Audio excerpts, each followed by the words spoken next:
Good morning everyone. पिछले video मेरा statistics का पहला टॉपिक था। इसमें हम लोग मेजर ऑफ सेंट्रल टेंडेंसी बताए थे। उसमें मीन, मीडियन, मोड इसके बारे में हम लोग पढ़े थे। आज के इस वीडियो में हम लोग स्क्यूनेस पर बात करेंगे, मेजर ऑफ स्क्यूनेस पर बात करेंगे। उम्मीद है कि ये वीडियो भी आप लोग को समझ में आ जाएगा।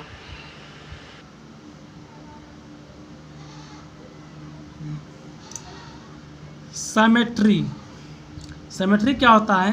ए distribution is said to be symmetrical when it's mean, median and mode are identical, that is equal. यानी कहने का अर्थ क्या है? वैसे डिस्ट्रीब्यूशन को हम लोग सिमेट्रिकल कहेंगे जिसमें क्या हो, मीन, मोड और मीडियन तीनों क्या हो, इक्वल हो। यानी सारे वैल्यू अगर निकाला जाए किसी भी डिस्ट्रीब्यूशन के लिए, तीनों क्या, उसका मीन, मोड और मीडियन तीनों क्या हो, इक्वल हो। तो वैसे केस में हम लोग उसे डिस्ट्रीब्यूशन क्या कहेंगे, सिमेट्रिकल कहेंगे। जैसे एक एग्जांपल लेते हैं, consider the following frequency distribution x F, x के लिए वैल्यू ले लिए, वाई एफ के लिए फ्रीक्वेंसी वैल्यू ले लिए हैं। इसका अगर मीन निकालते हैं हम लोग तो मीन निकल के मेरा 40, और अगर इसका मीडियन निकालते हैं, मीडियन के लिए हम इसको पहले हम बना लेते हैं। फिर चूँकि मीडियन के लिए कमोडिटी फ्रीक्वेंसी आवश्यकता होती है, तो ये दिया हुआ था कमोडिटी फ्रीक्वेंसी निकालें 2, 8, 18, इसको ऐड करते देंगे निकालें कमोडिटी फ्रीक्वेंसी। तो n/2 लेते हैं, 25 आया, एंड 25 से सबसे बड़ा मेरा जो है फ्रीक्वेंसी कमोडिटी वो कितना 32 है, इसलिए मेरा मीडियन कितना होगा 40 होगा, इसलिए मीडियन कितना निकल गया 14। और इसका अगर मोड लेते हैं तो मोड में क्या करते हैं, सबसे बड़ी इसमें फ्रीक्वेंसी लेते हैं। सबसे बड़ा फ्रीक्वेंसी कितना इसमें 14 है, इसलिए मोड कितना होगा 40 होगा। तो मोड भी कितना निकला 40 निकल गया।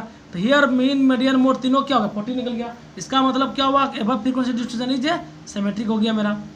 अब चलते हैं, चर्चा करते हैं हम लोग स्क्यूनेस पर। Skewness denotes the opposite of symmetry. Symmetry का जस्ट उल्टा क्या होता है, स्क्यूनेस होता है। यानी कि उसमें मीन, मोड और मीडियन इक्वल था सिमेट्रिक में, इसमें तीनों इक्वल नहीं होगा। यह होगा क्या, आपका हो गया स्क्यूनेस हो गया।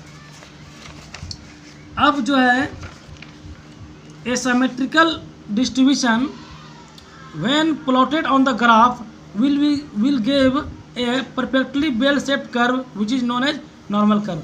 यदि कि सिमेट्रिकल डिस्ट्रीब्यूशन को अगर हम लोग क्या करते हैं, ग्राफ पे प्लॉट करते हैं या दिखाते हैं, तो मेरा क्या होता है, वो एक नॉर्मल कर्व बनता है। जो कर्व होता है वो पूरा बेल शेप कर्व होता है। वो कर्व क्या कहते हैं, नॉर्मल कर्व पढ़ते हैं। इस तरह के कर्व पहले ही बता चुके हैं, क्या बोलते हैं इसको, नॉर्मल कर्व बोलते हैं। तो ये distribution which is not symmetrical is said to be skew symmetrical distribution. कहने का अर्थ क्या हुआ कि वैसे डिस्ट्रीब्यूशन को हम लोग स्क्यू सिमेट्रिकल डिस्ट्रीब्यूशन कहेंगे जो क्या सिमेट्रिकल नहीं हो, सिमेट्रिकल नहीं हो। कहने का मतलब हुआ कि इसमें मीन, मोड और मीडियन इक्वल नहीं होगा, तो वैसे उसको क्या कहेंगे हम लोग, स्क्यू सिमेट्रिकल डिस्ट्रीब्यूशन कहेंगे, जिसमें मीन, मोड और मीडियन तीनों इक्वल नहीं होगा। अगर इक्वल हो गया तो सिमेट्रिकल कहलाएगा, और नहीं हुआ तो क्या कहलाएगा, स्क्यू सिमेट्रिकल कहलाएगा। In skew symmetrical distribution the left tail and the right tail are not equal length. यानी कि जो मेरा लेफ्ट टेल है, ये क्या राइट टेल हो गया, ये क्या होगा अगर इक्वल नहीं होता है, किसमें, मतलब कि स्क्यू सिमेट्रिकल में। On one tail will be longer than other. हमेशा एक क्या होता है, ये इससे कभी लंबा हो जाएगा, कभी ये इससे लंबा हो जाएगा, यानी कभी कभी एक लंबा होगा एक दूसरे से। तो यहाँ पर उसी लंबे मतलब जो राइट टेल और लेन ये जो होता है ना टेल, दोनों के उसी के आधार पर दो टाइप होता है। एक होता है नेगेटिव स्क्यू डिस्ट्रीब्यूशन, एक होता है positive skew distribution. Negative skew distribution में क्या होता है, लेफ्ट टेल जो वो लंबा होता है किससे, राइट से। तो ये देखिए ये लंबा है इससे, और जो मीन, मीडियन, मोड तीनों इक्वल नहीं है। और पॉजिटिव में क्या होता है कि राइट टेल लंबा हो किससे होगा, लेफ्ट से। तो ये लंबा टेल है इससे, इसमें मीन, मीडियन, मोड तीनों भी मेरा इक्वल नहीं है। ठीक है ना, क्लियर है। तो in skew distribution mean, median and mode are not equal, तीनों को इक्वल नहीं होता। किसमें, स्क्यू डिस्ट्रीब्यूशन में। अगर सिमेट्रिक करता तब उसमें तीनों क्या होता, इक्वल होता। क्लियर है। ऑब्जेक्टिव के लिए इसको आप ध्यान रखिएगा, टेस्ट ऑफ स्क्यूनेस, इसको पढ़ लीजिएगा आप लोग ऑब्जेक्टिव में। हम लोग चलते हैं, हम लोग next topic major of skewness. क्योंकि स्क्यूनेस को हम लोग कभी हम कैसे मापेंगे, किस किस मेथड से मापेंगे। पहला होता है तो हम लोग दो तरह से मापते हैं, एक होता है एब्सोल्यूट मेजर से, दूसरा होता है रिलेटिव मेजर से। तो एब्सोल्यूट मेजर का फॉर्मूला होता है मीन माइनस मोड। यानी कि कोई भी अगर मेरा फ्रीक्वेंसी दिया हुआ है, कोई भी डिस्ट्रीब्यूशन दिया हुआ है, उसका हम लोग मीन निकाल लेंगे, मोड निकाल लेंगे, इसका जो मेरा माइनस दोनों डिफरेंट निकाल लेंगे मीन मोड का, वही क्या होगा मेरा एब्सोल्यूट मेजर होगा। ये एग्जाम में उतना इंपॉर्टेंट नहीं रहता है।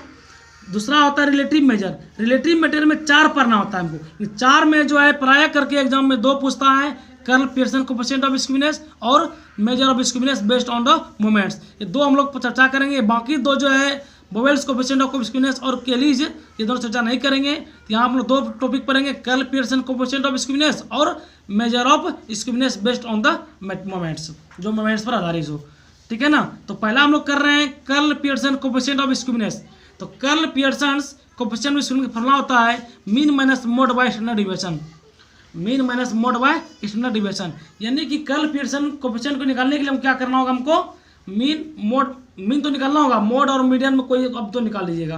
क्योंकि इसको हम कन्वर्ट कर देते हैं इस फॉर्मूला, देखिए तो यही हम लोग यूज करेंगे कि मीन रहने दिए। मोड का फॉर्मूला क्या होता है, 3 मीडियन माइनस 2 मीन होता है। तो इसको जब सॉल्व किए तो आपका 3 कॉमन आ जाएगा, 3 मीन, 2 मीन 1 क्या मीन, माइनस में प्लस जाएगा ना, तो माइनस में प्लस 2 1 3 मीन हो गया, माइनस 3 को मीडियन, 3 तो कॉमन नहीं है तो मीडियन मीन माइनस मीडियन, यानी कि जो मैं curl Pearson coefficient of skewness का फाइनली फॉर्मूला हो गया हमारा क्या होगा, 3 into mean minus median bye standard deviation. ये फॉर्मूला आप लोग याद रखिएगा curl Pearson coefficient of skewness के लिए। तो अगर कोई एग्जांपल अगर पूछ दे, कह दे कर्ल पियर्सन निकालने के लिए, हमको मात्र 3 चीज़ निकालना होगा।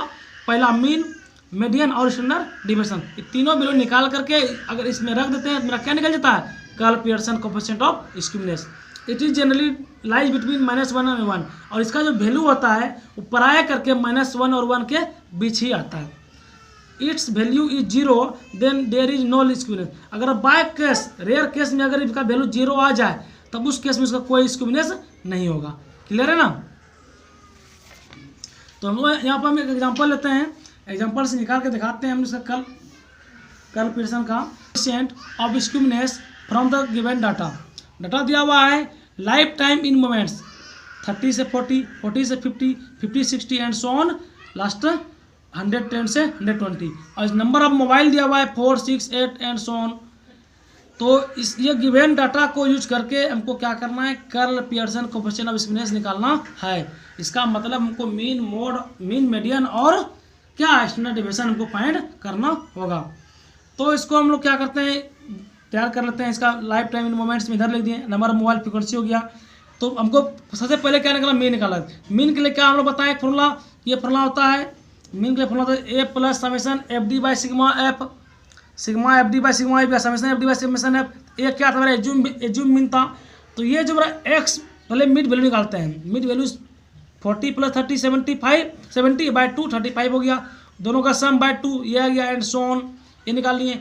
अब एज्यूम वैल्यू क्या करते हैं, मिड वैल्यू में से क्या करते हैं, एक वैल्यू कोई चूज करते हैं, कोई भी वैल्यू। लेकिन प्राय क्या होता है कि ये जिसका पहला 30 और इसका लास्ट, दोनों का सम बाय 2 करना है, यानी 120 + 20 150 बाय 2 कितना 75, 75 मेरा मिल रहा है।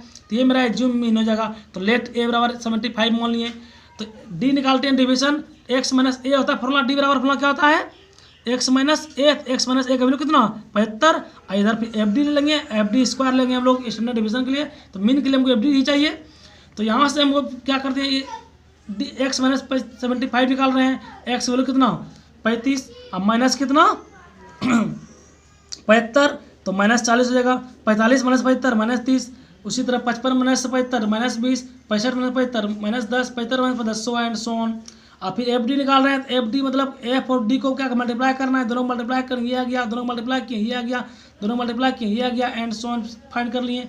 और सबका समेशन ले लिया, तो समेशन एफ डी स्क्वायर हो गया, ये मेरा value F D square, summation F D को सबको सम ऐड कर लिए, ये वैल्यू आ गया समेशन एफ डी स्क्वायर का वैल्यू। और समेशन एफ डी इसको क्या करिए, ये कर लिए। और यहाँ समेशन एफ डी स्क्वायर लेंगे, डी का स्क्वायर इंटू एफ, डी का वैल्यू मतलब 40 का स्क्वायर इंटू 4, ये आ जाएगा। उसी तरह तो -30 का स्क्वायर इंटू 6 ये आ जाएगा, एंड सबको फाइंड कर लेंगे। और मीडियन के लिए हम क्या करते हैं, कम्युनिटी फ्रीक्वेंसी निकाल लेते हैं हम लोग। ठीक है। तो मीन का फॉर्मूला लगा रहे हैं A plus summation F D by summation F, A का वैल्यू 75, समेशन एफ डी का वैल्यू कितना -210, समेशन एफ कितना 100, सॉल्व किया 72.9 आ गया मीन का वैल्यू। एंड मीडियन फॉर्मूला होता है L plus n/2 - CF by F into I. तो इसमें कम्युनिटी फ्रीक्वेंसी n/2 लेते हैं, तो एन का वैल्यू कितना होता है 100, 100/2 कितना 50 हो गया। तो 50 से बड़ा कितना CF मेरा है 72 है, 50 से बड़ा। और इससे पहले वाला क्या होता है CF होता है, आज के सामने वाला जो फ्रीक्वेंसी होता है वह क्या होता है F होता है। तो ये हो गया CF 44 और F कितना हो गया 28। तो यहाँ पर मेरा वैल्यू रख देते हैं। L का वैल्यू कितना हो गया मेरा, ये मेरा रखती था तो मेरा मिडिल कितना होगा, ये मेरा होगा मीडियम क्लास, तो 70 मेरा क्या मिल जाएगा L का वैल्यू। ये सब पहले भी हम बता चुके हैं पिछले क्लास में मीन मीडियन मोड निकालने के लिए। तो यहाँ से हमने वैल्यू फाइंड कर लें कि हम लोग मीडियन फाइंड कर लिए। अनस्टैंडर्ड में से फॉर्मूला होता है, ये फॉर्मूला नहीं दिखाए थे पिछले वीडियो में, आप लोग ये फॉर्मूला याद रखिएगा कि summation FD square by sigma F minus summation FD by sigma F का होल स्क्वायर, ये टाइप का standard division. Summation FD square की वैल्यू निकाले हैं 31, 30, 100, 300 बाय सिग्मा एफ, सारे वैल्यूज पे रख दिए और सॉल्व कर लिए, आपका आ गया स्टैंडर्ड डिविजन नंबर निकल गया। अब देयरफॉर कल Pearson coefficient of skewness, formula क्या 3 into mean minus mode by standard division. Mean निकाले हैं, मोडियन निकाले हैं, स्टैंडर्ड डिविजन निकाले, सॉल्व करने हैं, आपका हो गया कल पियर्सन ऑफ कोएफिशिएंट, कल पियर्सन कोएफिशिएंट ऑफ स्क्यूनेस, ये फाइनली आंसर हो गया। अब हम लोग चलते हैं नेक्स्ट टॉपिक पर।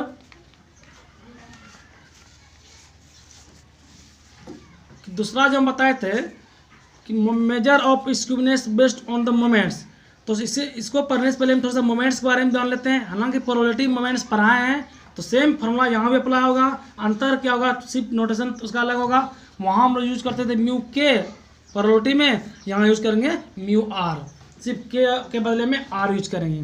तो वहाँ लेते द केथ मोमेंट लेते थे प्रोबेबिलिटी में, यहाँ ले रहे हैं the earth moment of a variable x about the mean x bar is usually denoted by mu r given by mu r equal to 1 by n summation fi xi minus x bar power r where summation fi equal to n होता है। Equation first मान लीजिए, ये आपका हो गया किसके about, mean के अबाउट हो गया, यहाँ आप मीन रखें, ये हो गया, इसको फॉर्मूला याद रखिएगा मोमेंट का।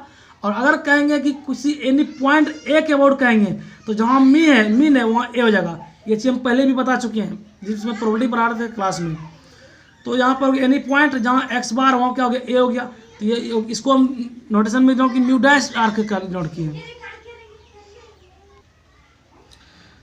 तो म्यू आर डिनोट किए हम लोग मीन के अबाउट और म्यू डैश आर डिनोट किए हम लोग एनी पॉइंट के अबाउट। दोनों में आप लोग फार्मूला याद रखिएगा, ये फार्मूला और ये फार्मूला, दोनों में कन्फ्यूजन मत रखिएगा क्योंकि दोनों फार्मूला काफ़ी इंपॉर्टेंट है, दोनों के लिए फार्मूला और आगे निकलेगा, ठीक है ना। तो ये म्यू डैश शो कर रहा है हमको एनी पॉइंट के अबाउट और म्यू सिप शो कर रहा है हमको एनी किसके मीन के अबाउट, ठीक है।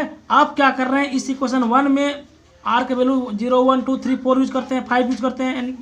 तो अगर आर का वैल्यू 0 यूज कर रहे हैं इसमें इक्वेशन 1 में, तो आर का वैल्यू 0 करेंगे तो इसका वैल्यू कितना हो जाएगा, 1 हो जाएगा।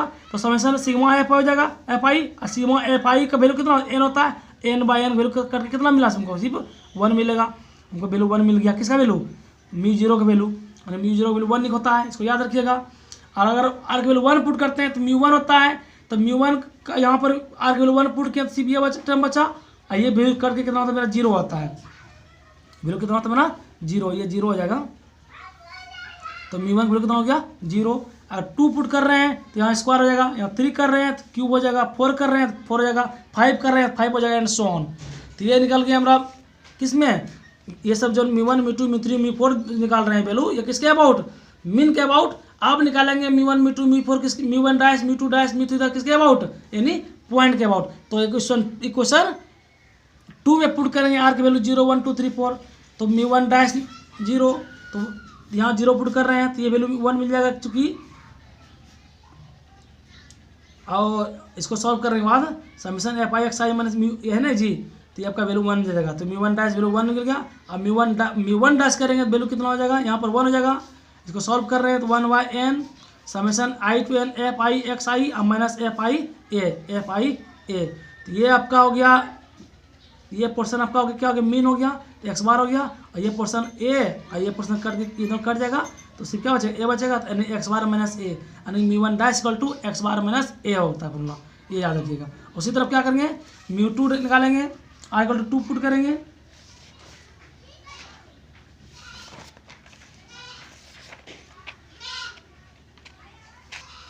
उसी प्रकार म्यू 2 डैश क्या होगा, यहाँ स्क्वायर हो जाएगा। और उसी तरह अगर हम म्यू 3 डैश लेंगे तो यहाँ पर क्यू हो जाएगा, 4 लेंगे तो यहाँ 4 हो जाएगा, एंड सो ऑन। तो ये हम लोग देखें कि हम लोग दो केस में फॉर्मूला निकालें। एक हम लोग लिए म्यू आर डिनोट किए हम लोग मोमेंट के मीन के अबाउट में, और ये लिए किसी पॉइंट के अबाउट में। तो दो तरह फॉर्मूला निकाले, दोनों केस का नोटेशन म्यू 1 म्यू 2 में अंतर किए हम लोग, एक को डिनोट किया मीन के अबाउट डिनोट किया म्यू से, और एनी पॉइंट के अबाउट को डिनोट किया हम लोग किससे, म्यू डैश से। अब हम लोग पढ़ते हैं moment about origin. Moment about origin denote करेंगे हम लोग वी आर से। तो वी आर का फॉर्मूला होता है 1/n summation i to n f i x i power r। चूँकि अगर ऑरिजिन लेंगे तो ऑरिजिन मतलब ये वैल्यू क्या होगा, जीरो हो जाएगा। तो एक्स आई माइनस जीरो, तो सिर्फ क्या हो जाएगा, एक्स आई पावर क्या हो जाएगा, आर हो जाएगा। यानी यहाँ पर क्या हो गया, एक्स आई पावर आर हो गया, यानी ऑरिजिन के अबाउट। तो ऑरिजिन डिनोट कर रहे हैं वी आर से। तो आप लोग कन्फ्यूजन मत होइएगा, बार बार करें। तीन तरह के हम बता रहे हैं मोमेंट। एक बता रहे हैं मीन के अबाउट, उसको डिनोट किया हम लोग म्यू से, म्यू आर से, ठीक है। और एक बताया मोमेंट अबाउट एनी पॉइंट, इसको म्यू डैश आर से डिनोट कर रहे हैं। एक बताया ऑरिजिन, इसको वी आर से डिनोट। ये तीनों नोटेशन को आप लोग कन्फ्यूजन होता जाएगा, तीनों अलग अलग चीज़ है। म्यू आर डिनोट कर रहा है moment about mean, mu dash r denote कर रहा है मोमेंट अबाउट एनी पॉइंट, अब वी आर डिनोट कर रहा है मोमेंट अबाउट ऑरिजिन। तो इसमें भी हम क्या करेंगे, आर का वैल्यू 0 1 2 3 रखेंगे, 4 रखेंगे। तो 0 रख रहे हैं तो आपका वी जीरो की वैल्यू 1 आ जाता है, 1 रख रहे हैं तो x बार आ जाता है, और 2 रख रहे हैं तो इसका ये हो जाएगा, 3 रख रहे हैं तो ये हो जाएगा, 4 रख रहे हैं तो ये हो जाएगा, एंड सो ऑन। तो हम लोग तीन तरह के मोमेंट पर हैं, about mean, about any point, about origin. तीनों तरह का हम लोग फार्मूला निकाले हैं। अब हम लोग क्या करते हैं अगले टॉपिक पर, relation between mu r and mu r dash. ये काफ़ी इंपॉर्टेंट फार्मूला होगा, ये आप लोग याद रखिएगा, क्योंकि इस पर आप लोग का एग्जाम में प्रॉब्लम पूछता है। तो रिलेशन जो भी हम दो चार को बताएंगे आप लोग याद रखिएगा। पहला रिलेशन किस ले रहे हैं हम लोग, म्यू आर और म्यू आर डैश में, यानी moment about mean end moment about any point में रिलेशन। तो पहला क्या होता है, म्यू वन इक्वल टू 0 होता है। अब म्यू टू इक्वल टू क्या होता है, mu two dash minus mu one dash का स्क्वायर। म्यू थ्री इक्वल क्या होता है, mu three dash minus 3 mu two dash minus mu one into mu one dash plus 2 mu one dash power cube. अब mu four equal to formula क्या होता है, mu four dash minus 4 mu three dash mu one dash plus 6 mu two dash into mu one dash का square minus 3 mu one dash का power कितना 4। ये आपका 4 formula हो गया किसके में, म्यू आर और म्यू आर में रिलेशन। तो ये हम लोग म्यू आर इधर से कन्वर्सली क्या करेंगे, अगर इससे इसको वैल्यू निकालेंगे, यानी ये वाला टर्म कन्वर्सली, तो यहाँ हम लोग mu one mu two mu three value find किए किसके केस में, mu one dash mu two dash mu two three dash के केस में। लेकिन अब कन्वर्सली क्या करेंगे, mu one dash mu two dash mu three dash के वैल्यू फाइंड करेंगे। तो ये क्या होता है, म्यू वन डैश का फॉर्मूला क्या होता है, म्यू वन माइनस ए, म्यू टू डैश फॉर्मूला क्या होता है, mu two plus mu one dash का square, mu three dash formula होता है mu three plus 3 mu two into mu one dash plus mu one dash power cube. Mu four dash formula होता है mu four plus 4 mu three into mu one dash plus 6 mu two into mu one dash का square plus mu one dash power 4। तो ये formula काफ़ी important है, 8 formula 8 formula आप यहाँ पे और एक दो और बताएंगे भी। ये सारे फार्मूला इंपॉर्टेंट है, क्योंकि इससे आप हमेशा क्या होता है कहीं कहीं एग्जाम में क्वेश्चन इससे पूछता है। तो आप लोग इसको याद रखिएगा। इसके लिए आप लोग जितना जितना क्वेश्चन प्रैक्टिस कीजिएगा तभी याद रहेगा। हम एक दो क्वेश्चन बताएंगे, बाकी आप लोग बुक से कीजिए।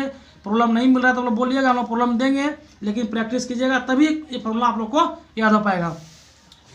तो हम लोग चलते हैं एक और रिलेशन निकालते हैं हम लोग कि relation between v r and mu r. एक वी आर क्या है मेरा है, मोमेंट अबाउट ऑरिजिन है, और म्यू आर क्या है, मोमेंट अबाउट यानी मीन है, मीन के अबाउट, यानी कि मीन के अबाउट जो मोमेंट होगा और ऑरिजिन के अबाउट जो मोमेंट होगा उसका दोनों में रिलेशन निकाल रहे हैं। तो V one equal to formula होता है X bar, V two equal to formula होता है mu two plus X bar का square, V three equal to क्या होता है mu three plus 3 mu two X bar plus X bar power cube.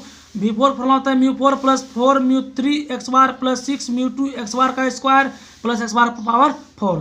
तो यहाँ भी 4 फॉर्मूला बताएं, तो 4 4 8 4 12 फॉर्मूला बताएं हम लोग किसमें, रिलेशन में से।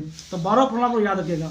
अब जो टॉपिक था दूसरा जो बताए थे हम लोग, measure of skewness based upon moment, इसका फॉर्मूला आप लोग याद रखिएगा। इस मोमेंट पर आधारित पर जो हमारा स्क्विनेस होगा कि measure of skewness is given by beta one. Beta one का फॉर्मूला क्या होता है, mu three square by mu two power cube. तो Karl Pearson coefficient of skewness क्या होता है, plus minus mu three by mu two power 3/2।